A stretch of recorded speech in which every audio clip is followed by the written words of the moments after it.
RFP course. Unit number 8 is focusing on invoicing and budgets. This week I'm in Huntsville, Alabama, and I'm teaching a course right now for the U.S. Army Corps of Engineers for their interpreter rangers.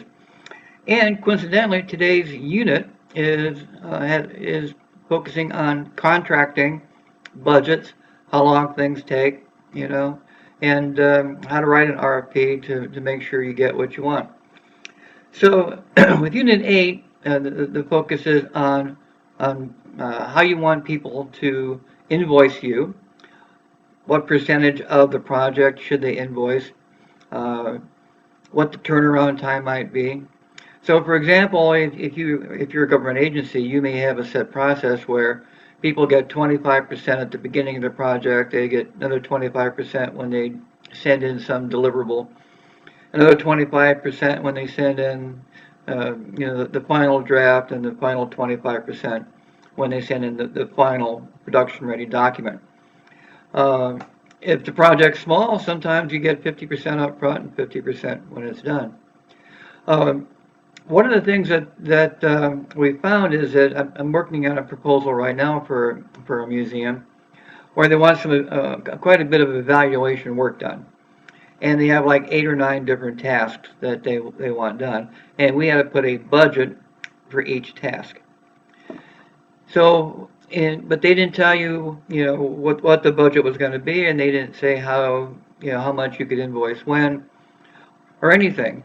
So in this case, the vendor has to come up with your recommended invoicing process.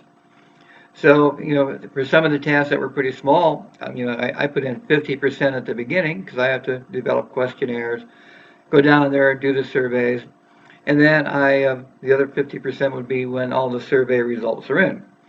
So 2 payments, one of 50% each. And then I also put in the turnaround time. I said, suggested turnaround time is I like to get paid within 14 days from the time you receive the invoice. Now, for many government agencies, it may be a 30-day turnaround time. So as you're thinking about your RFP, you need to think about what kind of payment schedule you want them to follow if that's part of your system. And you need to tell them in the RFP what the turnaround time is. So, payment is 30 days within receipt of your invoice. And if you don't put that in, then the vendor will usually put in, what they prefer as a payment schedule and what they prefer as a turnaround rate on payment. So your assignment for this unit is to figure out, pretty much exactly how you want the invoicing and the payment schedule to go.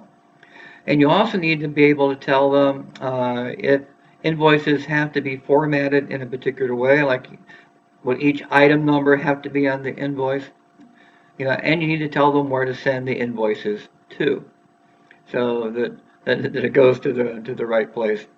So be sure all that is in your RFP, so that they know right up front. Unless you keep it open, and then the vendor will tell you.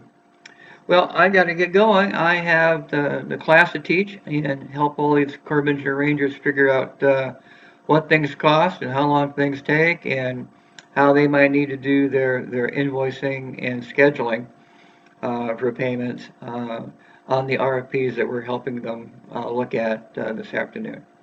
That's about it for me. I look forward to seeing what you do for unit number 8. And if you have any questions, just send me an email and let me know. We'll talk to you later. Bye-bye.